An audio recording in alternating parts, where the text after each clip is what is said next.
C'est l'histoire d'un homme comme toi et moi, monsieur tout le monde. Il va au travail, il a sa vie de famille, il a son épouse, ses enfants, et ce soir-là, il prend sa garde parce qu'il travaille de nuit. Et on lui amène 2 soldats. On lui dit il faut vraiment les garder correctement. Alors il les met tout au fond de la prison, dans la plus petite et la plus insalubre des cellules. Et tout se passe bien. Il est un peu stressé parce qu'il est seul. C'est sa responsabilité ce tour-là. Et il trouve un peu de repos, il s'endort, il sommeille. Quand tout à coup, un bruit se fait entendre, un tremblement vient ouvrir les cellules, les portes, tout s'ouvre. Il est secoué, il dégaine son épée, prend une torche et observe le pire. Toutes les cellules sont ouvertes et là, les émotions viennent à l'assaillir. Il a tout perdu, en un instant, il a tout perdu. Si un prisonnier s'évade, c'est sa vie qu'on demandera, alors il pense au pire. Oh, je vais perdre ma famille, je vais perdre mon travail, je vais perdre ma vie. Et alors qu'il se dit, l'épée à la main, mais... je vais me donner la mort, et alors qu'il va pour faire le geste, en un instant, une voix se fait entendre du fond de la cellule, au fond de la prison. « Ne te fais point de mal !» C'est ce fameux Paul, avec son ami Silas, qui l'invective ainsi.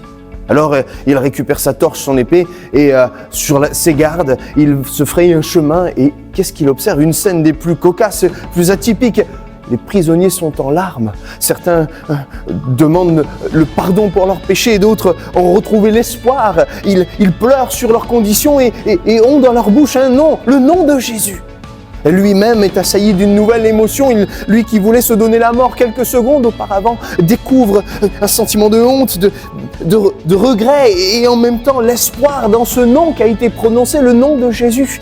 Et alors que l'épée lui en tombe, il tient fébrilement cette torche, il se jette aux pieds de Paul et Silas, demandant ainsi « Que dois-je faire pour être sauvé ?» Alors ils vont lui répondre d'un commun accord. Crois au Seigneur Jésus et tu seras sauvé, toi et ta famille. Waouh! Message d'espoir, cet homme est transformé, les pensées de mort sont bien loin, il a gagné son nom inscrit dans le livre de vie. Mais pause. Ils ont dit quelque chose, toi et ta famille.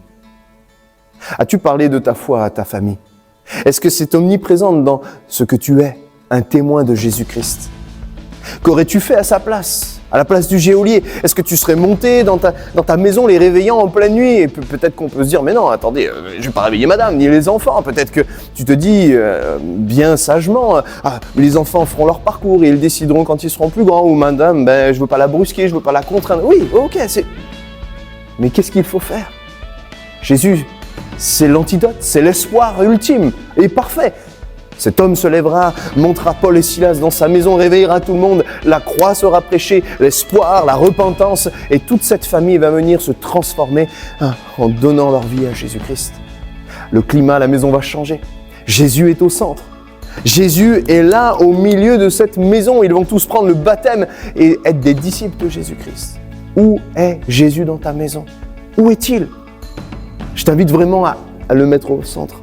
À ouvrir la Bible, lire ensemble, en famille, prier, louer Dieu. Et qu'au milieu des influences de ce monde, ça soit Jésus qui ait le dernier mot. Mets Jésus au centre, comme ce geôlier. N'aie pas peur de réveiller les consciences. Vas-y, ça vaut le coup. La vie est trop belle, en famille, lorsqu'on sert Jésus. Comme dira Josué, moi et ma maison, nous servirons l'Éternel. Fais-le, Dieu va honorer ta foi.